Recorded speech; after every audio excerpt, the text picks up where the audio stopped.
ও পৃথিবীর মানুষ, গত কিছুদিন আগেও দেখলাম এই বাংলাদেশের মধ্যে সবচাইতে সুন্দর পুরুষ গুলি কেনা দেখলাম। সুন্দর পুরুষ গুলি কেনা একেবারে কি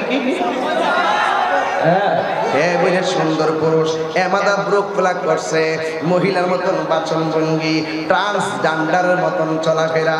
আরে বাবা, তুমি পুরুষ হইলে পুরুষের মতো থাকো। যে এই পুরুষটা নারীর সাজে সাজে, তাদের উপরে আসমানি গজব, আল্লাহর লানত। যে এই নারীটা পুরুষের সাজে সাজে, তার উপরে আল্লাহর লানত।